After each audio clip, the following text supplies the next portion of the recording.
नमस्कार, India voice देख रहे हैं आप और मैं हूं आपके साथ तुषार कुमार। तो इंडिया वॉइस के खास कार्यक्रम हरियाणा पंजाब में आप सभी का स्वागत है। चलिए खबरों की शुरुआत करते हैं।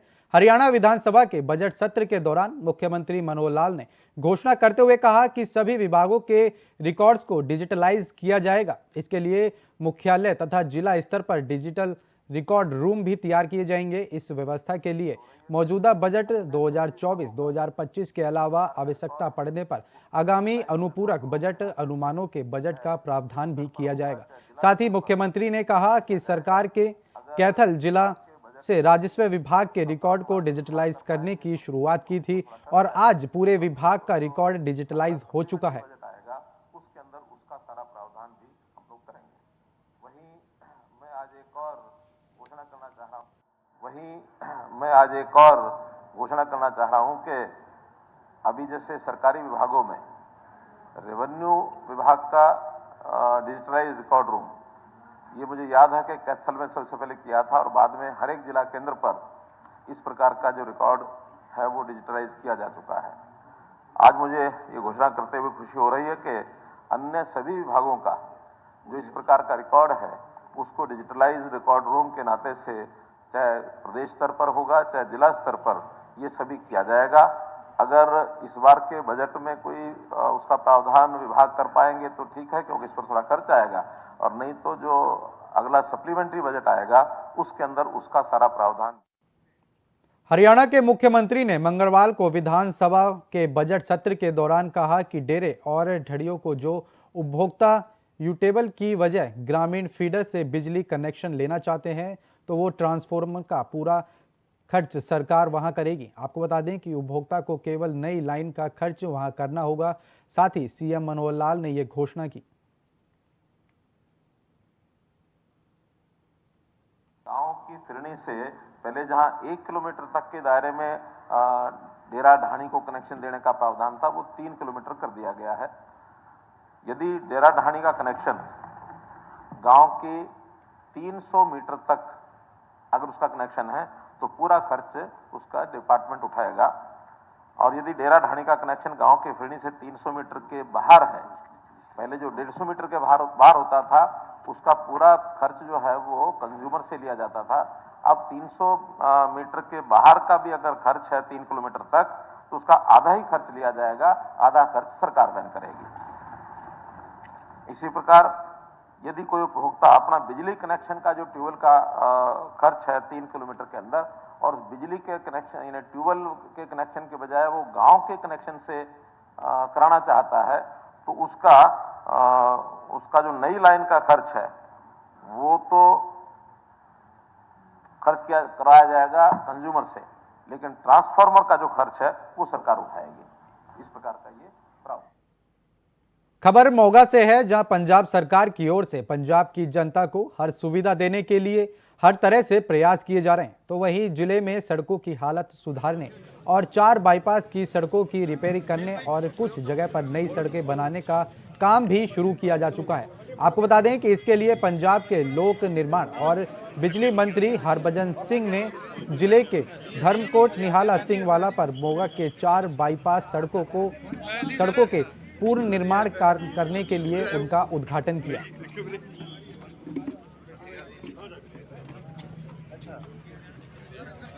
हल्के दे विच मोगा ਜ਼ਿਲ੍ਹੇ ਦੇ ਵਿੱਚ ਜਿਹੜੇ 4 ਹਲਕੇ ਪੈਂਦੇ ਨੇ ਉਹਨਾਂ ਦੇ ਵਿੱਚ ਵੱਖ-ਵੱਖ ਪ੍ਰੋਜੈਕਟ ਜਿਹੜੇ ਨੇ ਖਾਸ ਤੌਰ ਤੇ ਰੋਡਸ ਦੇ ਉਹਨਾਂ ਨੂੰ ਸ਼ੁਰੂਆਤ ਕੀਤੀ ਹੈ ਉਹਨਾਂ ਦੀ। ਪਿਛਲੇ ਕਾਫੀ ਲੰਬੇ ਸਮੇਂ ਤੋਂ ਇਸ ਮੋਗੇ ਜ਼ਿਲ੍ਹੇ ਦੀ ਕਾਫੀ ਡਿਮਾਂਡ ਸੀਗੀ ਕਿ ਕੁਝ ਰੋਡਸ ਜਿਹੜੀਆਂ ਨੇ ਉਹਨਾਂ ਦੀ ਹਾਲਤ ਬਹੁਤ ਖਸਤਾ ਹੋ ਚੁੱਕੀ ਹੈ, ਔਰ ਲਗਭਗ 10-10 11-11 ਸਾਲ ਹੋ ਗਏ ਸੀਗੇ ਉਹ ਰੋਡਸ ਨੂੰ ਬਣਿਆ ਹੋਇਆ, ਔਰ ਵੱਡੇ ਵੱਡੇ ਟੋਏ ਪਏ ਉਹਨਾਂ ਦੇ ਵਿੱਚ ਕਈ ਵਾਰੀ ਦੁਰਘਟਨਾਵਾਂ ਦਾ ਕਾਰਨ ਵੀ ਬਣਦੇ ਸੀਗੇ। ਸੋ ਮੇਰੇ ਕੋਲ ਜਿਹੜੇ ਸਾਡੇ MLA ਸਾਹਿਬਾਨ ਨੇ ਉਹਨਾਂ ਨੇ ਆ ਕੇ ਕਾਫੀ ਵਾਰੀ ਮੈਨੂੰ ਹੁਕਮ ਲਾਇਆ ਕਿ ਆਪਾਂ ਇਹ ਜਿਹੜੀਆਂ ਮੋਗੇ ਜ਼ਿਲ੍ਹੇ ਦੀਆਂ ਸੜਕਾਂ ਨੇ ਇਹਨਾਂ ਨੂੰ ਬਣਾਈਏ। ਸੋ ਅਸੀਂ ਸਰਦਾਰ ਭਗਵੰਤ ਸਿੰਘ ਮਾਨ ਸਾਡੇ ਮਾਨਯੋਗ ਮੁੱਖ ਮੰਤਰੀ ਪੰਜਾਬ ਉਹਨਾਂ ਨੂੰ ਅਸੀਂ ਬੇਨਤੀ ਕੀਤੀ ਤੇ ਉਹਨਾਂ ਨੇ ਇਸ ਪੂਰੇ ਪ੍ਰੋਜੈਕਟ ਵਾਸਤੇ ਲਗਭਗ 76 ਕਿਲੋਮੀਟਰ ਦੀਆਂ ਰੋਡਸ ਨੇ ਜਿਹੜੀਆਂ ਦਾ ਅੱਜ ਅਸੀਂ ਸ਼ੁਰੂਆਤ ਕੀਤੀ ਆ। ਇਹਦੇ ਤੇ 46 ਕਰੋੜ ਰੁਪਇਆ ਜਿਹੜਾ ਆ ਉਹਨਾਂ ਨੇ ਮਨਜ਼ੂਰ ਕੀਤਾ ਔਰ ਅਸੀਂ ਅੱਜ ਇਹਨਾਂ ਦਾ ਉਦਘਾਟਨ ਕੀਤਾ।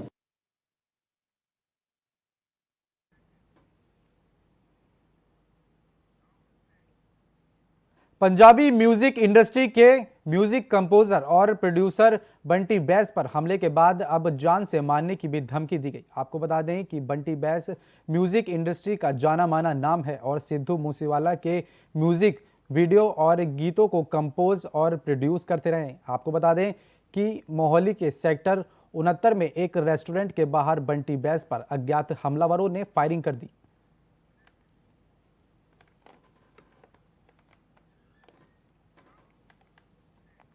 खबर यमुनानगर से है, जहां जगधरी के जोड़ी के नजदीक नहर में कच्चे रास्ते पर सोमवार सुबह एक व्यक्ति का जला हुआ शव बरामद हुआ। आपको बता दें कि जिसके बाद से इलाके में सनसनी फैल गई।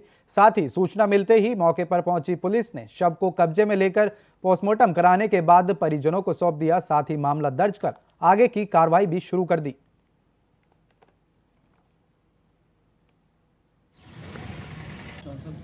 ये घर से कल उसे किसी दोस्त का फ़ोन आया। फ़ोन आने के बाद वो ड्रिंक उसने करा हुआ था दोपहरी में, किसी फंक्शन में गया हुआ था। बच्चे तो फंक्शन में कह रहे, ड्रिंक कराया तो उसके बाद 5 बजे उठ के फिर किसी का फ़ोन वो चला गया। घर से 15,000 रुपये ले गया और 15,000 ATM से निकाले। ATM से निकाल के फिर वो उसको कोई कह रहा गाड़ी में ले गए, कोई कह रहा पिस्तौल ले गए, ये नहीं पता। भाई के पास तो हमें पता लगा, रात 10 बजे निकला घर से, कुछ पैसे ले गए।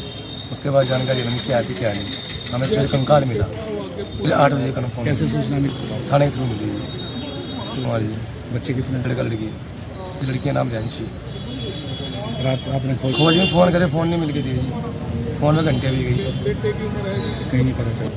ये जो गुलाब नगरी पुलिया से अंदर खेतों में इन्फॉर्मेशन आई थी कि एक व्यक्ति की जो लाश है वो किसी ने उसको जलाया हुआ है और वो एक जली हुई लाश वहाँ पे मौके पे पड़ी है। ये रकबा पड़ता है गांव जड़ोदा का, जगाधरी के पास। सूचना पर हम मौके पर पहुंचे थे, जहां पर किसी नामालूम व्यक्ति की एक डेड बॉडी हमें मिली थी जो जली हुई है। उसके पास से हमें एक मोबाइल मिला था, तो मोबाइल के जरिए उनकी शिनाख्त हुई है, जिनका नाम हितेश राणा है और जो द्वारकापुरी के रहने वाले हैं। तो इस सूचना पर हमने उसके परिवार का पता लगा कर उनको सूचित किया है। उनके परिवारजन हमारे पास आए थे, उनकी स्टेटमेंट पे हमने 302 का मुकदमा दर्ज किया है।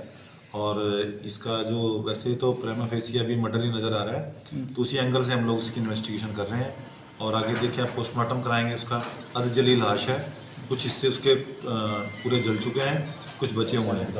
तो उसी आधार पर हम इनका पोस्टमार्टम करा रहे हैं और हर एंगल से कोशिश कर रहे हैं कि इसकी पता लग सके कि मर्डर है क्या है। मर्डर है तो किस तरह से मर्डर किया होगा।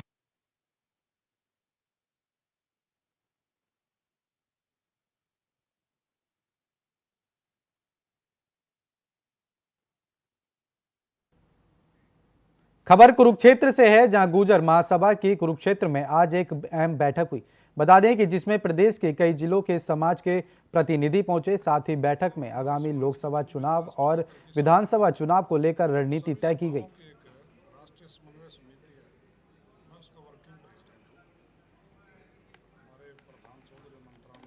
बुलाई गई है क्या कारण? बिल्कुल, आज हमारे गुर्जर समाज की एक बैठक हुई और हमारे समाज की भिन्न भिन्न राष्ट्रीय स्तर की सभाएं हैं। उन सभी सभाओं की एक राष्ट्रीय समन्वय समिति है, मैं उसका वर्किंग प्रेसिडेंट हूँ। हमारे प्रधान चौधरी अनंतराम जी बीमार हैं, वो तो नहीं पहुँच पाए, लेकिन हमारे समाज ने आज निर्णय लिया, चुनावी दौर है और राजनीति में कहा जाता है जितनी जिसकी संख्या भारी उतनी उसकी हिस्सेदारी। गुज्जर समाज की संख्या कश्मीर से लेकर कोंकण तक 12 करोड़ से भी ज़्यादा तादाद में गुज्जर है, लेकिन आबादी के हिसाब से हमारा प्रतिनिधित्व तो बिल्कुल जीरो जैसा है। केंद्र में आज तक हमारा कोई कैबिनेट मंत्री नहीं बनाया, किसी भी प्रदेश में मुख्यमंत्री नहीं बनाया, तो कहीं भी उचित प्रतिनिधित्व नहीं दिया गया। राज्यसभा, लोकसभा, विधानसभा। हमारे समाज ने आज निर्णय लिया भिन्न भिन्न जगह जाकर के हम अपनी बैठकें करेंगे और एक ठोस निर्णय लेकर के अंजाम तक पहुंचाएंगे। जो भी पार्टी हमारे समाज को टिकट देगी, हम पुरजोर उसका साथ देंगे।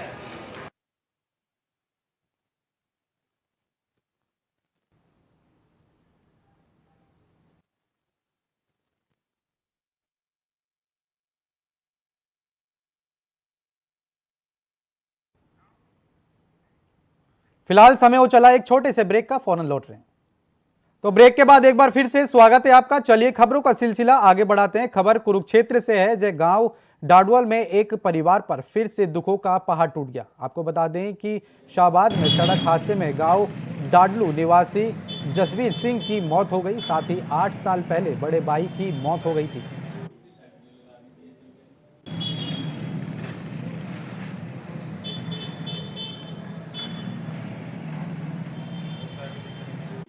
घर से काम के लिए निकले थे तो ये जन्नत होटल के पास जाके ट्रक ने टक्कर मारी पीछे से, on the spot he death हो गई। तो ट्रक चालक जो वो सर अकेला था, वो तो पीछे से कोई गांव वाले लड़के आ रहे थे, उन्होंने पहचाना, तब जाके उन्होंने फिर फोन किए, सब कुछ पता चला। किसान आंदोलन के चलते प्रशासन द्वारा नेशनल हाईवे बंद किए गए। बता दें कि जिसके चलते लोगों को इन दिनों सफर करना काफी महंगा पड़ रहा है। आपको बता दें कि मुख्य मार्ग बंद होने से यात्रियों को काफी दिक्कतों का सामना करना पड़ रहा है, तो वहीं पंजाब और दिल्ली जाने वाले यात्रियों को काफी परेशानियों का सामना भी करना पड़ रहा है। वहीं यात्रियों का कहना है कि हमें बस स्टैंड पर आकर घंटों इंतजार करना पड़ता है। जो सफर हम 2 या 3 घंटे में करते थे, अब उसी सफर को करने में 5 से 6 घंटे लगते हैं।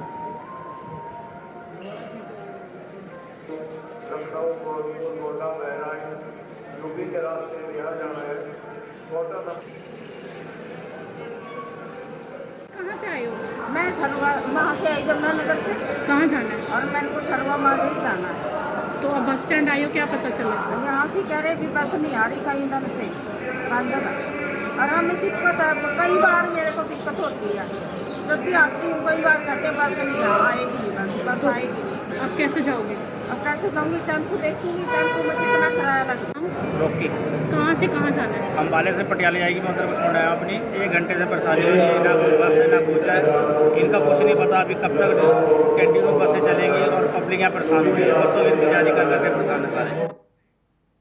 खबर पलवल से है, जहां केंद्र राज्य मंत्री कृष्णपाल गुर्जर ने कहा कि दिल्ली आगरा नेशनल हाईवे को जाम मुक्त करने के लिए बल्लमगढ़ सब्जी मंडी कट से लेकर जेसीबी कंपनी के सामने ट्रैफिक लाइट तक फ्लाईओवर बनाया जाएगा। आपको बता दें कि इस फ्लाईओवर को बनाने में 100 करोड़ रुपए की लागत आएगी।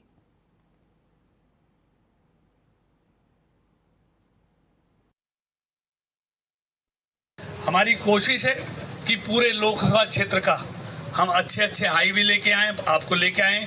ये आपका पलवल सारा एलिवेटेड, सारा फरीदाबाद तक, अब दिल्ली बड़ौदा भी आपके यहाँ से निकाल दिए।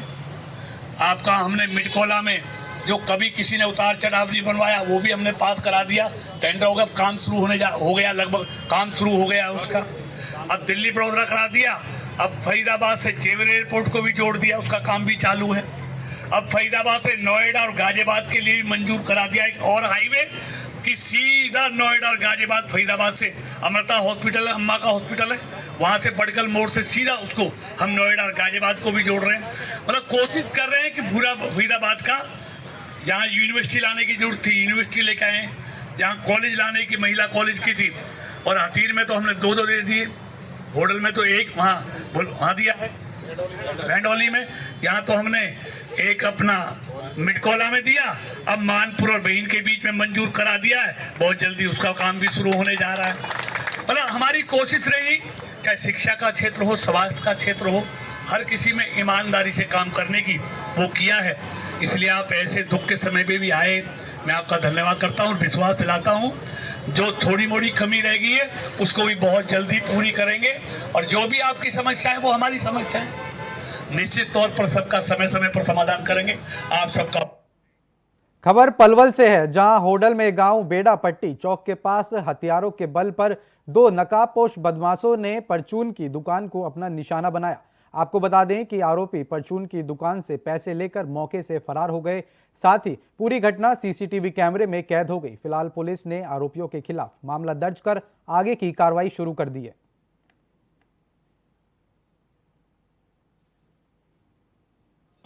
मेरी दुकान में शाम को दुकान पे बैठा था जी, 8 साढ़े 8 पौने 9 बजे करीब बात है, और कस्टमर लगे हुए थे, 1-2 कस्टमर थे उस टाइम, और 2 संदिग्ध आदमी आए और उन्होंने पहले एक बैग मेरे काउंटर पर रखा, काउंटर पर कुछ सामान रखा, उसमें धक्का देकर नीचे गिरा दिया वो, और एक दूसरे आदमी ने दोनों उसमें से जेबों से अपने कट्टे निकाले, देसी कट्टे, और मेरे ऊपर तान दिए, बोला आराम से पीछे खड़ा हो जा। उन्होंने अपने मेरी दराज खोली और उसमें से मेरे जो सारे दिन की दुकानदारी, पूरे दिन का जो पैसा 35 से 40 हज़ार रुपये के बीच करीब कैश हो वो निकाल दिया, लूट के ले गए। क्या आदमी थे? 2 आदमी थे और वो फिर आगे जाके एक बाइक पे खड़ी थी, बाइक पे बैठ के सवार होकर और चले गए। पल्सर बाइक थी काले कलर की। तो मैं भी वहाँ मौके पे पहुँचा। मौके पे जाके भी मैंने वहाँ CCTV वगैरह फुटेज वगैरह सारी देखी है।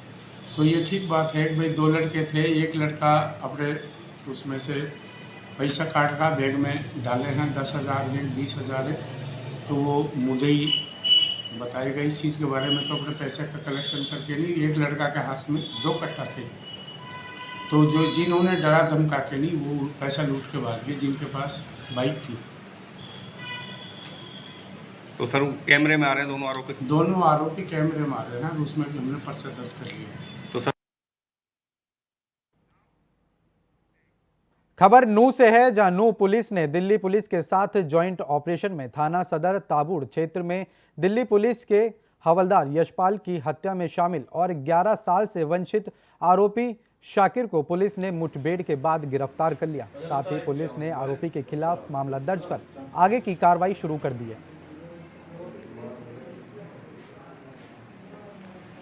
सामने आई है, इसमें दिल्ली पुलिस की टीम ने हमारे साथ कुछ इन्फॉर्मेशन शेयर की कल शाम को, और फिर एक एग्जैक्ट इन्फॉर्मेशन भी देर रात हमें मिली, यानी कि आज सुबह सुबह की मॉर्निंग जो थी, कि एक शाकिर नाम से यहाँ का रेसिडेंट है नूह एरिया का, और वो दिल्ली पुलिस का वांटेड एक क्रिमिनल है। उसने पहले एक हत्या की हुई है 2012 में, और भी अन्य उस पर मुकदमे हैं। हत्या जो की गई थी वो दिल्ली पुलिस के एक मुलाजिम ही थे, उनकी की हुई थी।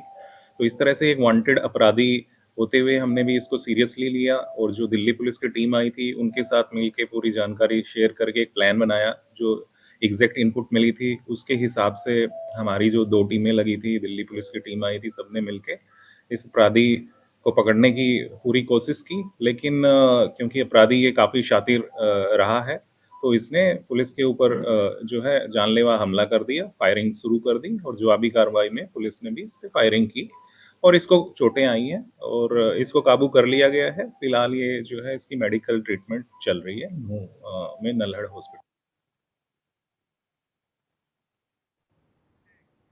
कैबिनेट मंत्री कुलदीप सिंह धालीवाल NIA लोगों की समस्याओं का समाधान करने के लिए फिरोजपुर पहुंचे। आपको बता दें कि जहां उन्होंने लोगों की समस्याएं सुनी और उन्हें जल्दी हल करने का भरोसा भी दिया। इस दौरान कुलदीप सिंह धालीवाल ने कहा कि मुख्यमंत्री भगवंत मान के निर्देशों के अनुसार NRI की संपत्ति की सुरक्षा भी करेंगे और उनके परिवार की भी सुरक्षा की जाएगी। साथ ही उन्होंने कहा कि पंजाब सरकार NRI लोगों के साथ खड़ी है। ਅੱਜ ਸਾਡੇ ਕੋਲ ਮਤਲਬ ਜਿਹੜੇ 55 ਕੇਸ ਟੋਟਲ ਆਏ। ਅਸੀਂ 55 ਕੇਸ ਹੱਲ ਕਰਨ ਵਾਸਤੇ ਆਪਣੇ ਅਫਸਰਾਂ ਦੀ ਡਿਊਟੀ ਲਾਈ ਆ। ਔਰ ਜਿਹੜੇ 3 ਫਰਵਰੀ ਨੂੰ ਕੇਸ ਆਏ ਸੀਗੇ, ਫਿਰ 9 ਨੂੰ ਆਏ ਸੀਗੇ, ਉਹ ਵੀ ਸਾਰੇ ਕੇਸ ਸਾਡੇ ਪ੍ਰੋਸੈਸ ਦੇ ਵਿੱਚ ਹੈ। ਕੁਝ ਕੇਸ ਜਿਹੜੇ ਹੱਲ ਹੋ ਗਏ। ਮੈਂ ਤੁਹਾਨੂੰ ਦੱਸਣਾ ਚਾਹੁੰਦਾ ਕਿ ਜਦੋਂ ਅਸੀਂ ਪਿਛਲੇ ਸਾਲ NRI ਮਿਲਣੀਆਂ ਕੀਤੀਆਂ, ਉਦੋਂ 5 ਕੀਤੀਆਂ ਸੀਗੀਆਂ। ਉਦੋਂ ਸਾਡੇ ਕੋਲ 605 ਕੇਸ ਆਏ ਸੀਗੇ ਔਰ 597 ਕੇਸ ਅਸੀਂ ਹੱਲ ਕਰਤੇ ਸੀਗੇ। ਐਰਕਾ ਵੀ ਜਦੋਂ ਹੁਣ ਐਂਡ ਦੇ ਉੱਤੇ 29 ਤੋਂ ਬਾਅਦ ਐਰਕਾ 4 ਨੇ NRI ਮਿਲਣੀ, ਜਦੋਂ ਟੋਟਲ ਕੇਸਾਂ ਦੀ ਕੈਲਕੂਲੇਸ਼ਨ ਹੋ ਜੂਗੀ। ਕੁਝ ਉੱਦਾਂ ਵੀ ਕੇਸ ਆਉਂਦੇ ਆ, ਰੋਜ਼ ਮਿਲਦੇ ਆ, ਫਿਰ ਮੀਡੀਆ ਨੂੰ ਜਾਣਕਾਰੀ ਦੇਵਾਂਗੇ ਔਰ ਜਲਦੀ ਜਿੱਦਾਂ ਅਸੀਂ ਪਹਿਲੇ ਹੱਲ ਕੀਤੇ। ਹੁਣ ਤਾਂ ਸਾਡੇ ਮੁੱਖ ਮੰਤਰੀ ਸਾਹਿਬ ਨੇ ਇਹ ਵੀ ਦਿਸ਼ਾ ਨਿਰਦੇਸ਼ ਦਿੱਤੇ ਆ ਕਿ ਜਦੋਂ ਕੰਪਲੇਂਟ ਆਉਂਦੀ ਆ NRI ਬਾਹਰਲੇ ਦੇਸ਼ ਤੋਂ ਆਉਂਦਾ, ਕੈਨੇਡਾ, ਅਮਰੀਕਾ, UK, ਜਿੱਥੋਂ ਵੀ ਆਉਂਦਾ, ਉਹਦੀ ਟਿਕਟ ਜਿਹੜੀ ਚੈੱਕ ਕਰਨੀ ਆ ਵੀ ਉਹ ਕਿੰਨੇ ਚਿਰ ਲਈ ਆ, ਤੇ ਜੇ ਕੋਰਟ ਦੇ ਵਿੱਚ ਕੇਸ ਨਹੀਂ ਗਾ ਤੇ ਉਹਨਾਂ ਨੂੰ ਉਹਦੇ ਉਸ ਟਾਈਮ ਦੇ ਵਿੱਚ ਉਹਨਾਂ ਦੇ ਜਾਣ ਤੋਂ ਪਹਿਲਾਂ ਹੱਲ ਕਰਨਾ। ਅੱਜ ਵੀ ਸਾਰੇ ਅਫਸਰਾਂ ਨੂੰ ਇਹੀ ਕਿਹਾ ਗਿਆ ਕਿ ਇਹਨਾਂ ਦੇ ਜਾਣ ਤੋਂ ਪਹਿਲਾਂ ਮਸਲਾ ਹੱਲ ਕਰ ਦਿਓ। ਬਸ ਇਹੀ ਹੈ ਕਿ ਕੇਸ ਜਿਹੜਾ ਕੋਰਟ 'ਚ ਨਹੀਂ ਹੋਣਾ ਚਾਹੀਦਾ।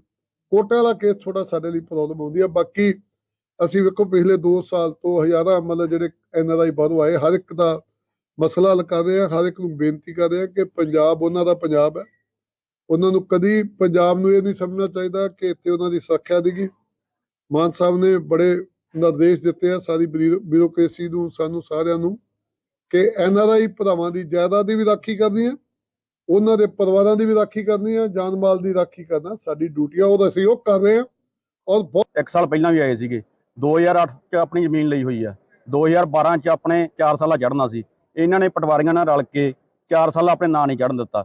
ਚਲੋ ਪਿਛਲੀ ਵਾਰ ਮੈਂ ਮਿਲਣੀ ਚ ਆਇਆ, ਇਹਨਾਂ ਨੇ 6 ਮਹੀਨੇ ਦਾ ਟਾਈਮ ਦਿੱਤਾ ਸੀਗਾ ਕਿ ਤੁਹਾਡੇ ਇੰਤਕਾਲ ਚੜ੍ਹ ਜਾਣਗੇ ਪਟਵਾਰੀਆਂ ਤੇ ਪਰਚਾ ਦਰਜ ਹੋ ਜਾਊਗਾ। ਕੋਈ ਪਟਵਾਰੀ ਦੇ ਪਰਚਾ ਦਰਜ ਨਹੀਂ ਹੋਇਆ, ਕੋਈ ਬੈਂਕ ਮੁਲਾਜ਼ਮ ਦੇ ਪਰਚਾ ਦਰਜ ਨਹੀਂ ਹੋਇਆ, ਕੋਈ ਇੰਤਕਾਲ ਨਹੀਂ ਚੜ੍ਹੇ। ਸਾਲ ਬਾਅਦ ਅੱਜ ਫੇਰ ਆਇਆ, ਹੁਣ ਇਹਨਾਂ ਨੇ 31 ਮਾਰਚ ਦਾ ਟਾਈਮ ਦਿੱਤਾ ਕਿ 31 ਮਾਰਚ ਤੱਕ ਜੇ ਪਰਚਾ ਦਰਜ ਹੋ ਗਿਆ, ਇੰਤਕਾਲ ਹੋ ਗਏ, 10 ਦਿਨ ਨਹੀਂ 1 ਤਰੀਕ ਨੂੰ ਅਸੀਂ ਆਪ ਖੁਦ ਆਵਾਂਗੇ ਮੌਕੇ ਮੰਤਰੀ ਸਾਹਿਬਾਂ ਦੇ। ਅਸੀਂ 2008 ਚ ਜ਼ਮੀਨ ਖਰੀਦੀ ਸੀ 11 ਕਿੱਲੇ ਅਸੀਂ ਜ਼ਮੀਨ ਖਰੀਦ ਕੇ ਬਾਹਰ ਅਮਰੀਕਾ ਚਲੇ ਗਏ। 2008 ਤੋਂ ਬਾਅਦ 2012 ਚ 4 ਸਾਲਾ ਚੜ੍ਹਨਾ ਸੀ, ਉਹ 4 ਸਾਲੇ ਚ ਪਟਵਾਰੀਆਂ ਨਾਲ ਰਲ ਕੇ ਇਹਨਾਂ ਨੇ 4 ਸਾਲਾ ਸਾਡੇ ਨਾਲ ਨਹੀਂ ਚੜ੍ਹਨ ਦਿੱਤਾ, ਆਪਦੇ ਨਾਲ ਹੀ ਰਹਿਣ ਤਾਂ ਜਿਹਤੋਂ ਜ਼ਮੀਨ ਖਰੀਦੀ ਸੀ। ਤਾਂ ਇਹ ਕਿਹੜੇ ਜ਼ਿਲ੍ਹੇ ਦਾ ਮਾਮਲਾ ਹੈ? ਮੋਗਾ ਜ਼ਿਲ੍ਹੇ ਦਾ ਤਲਵੰਡੀ ਭੰਗੇਰੀਆਂ ਪਿੰਡ। ਤਾਂ ਤੁਸੀਂ ਦੱਸਿਆ ਜਿਵੇਂ ਮੰਤਰੀ ਸਾਹਿਬ ਆਏ ਨੇ, ਤੁਸੀਂ ਇਹਨਾਂ ਨੂੰ ਪਹਿਲਾਂ ਹੀ ਮਿਲੇ हो? फिलहाल के लिए इस बुलेटिन में इतना ही। देश और दुनिया की तमाम बड़ी खबरों को जानने के लिए बने रहें इंडिया वॉइस के साथ। नमस्कार।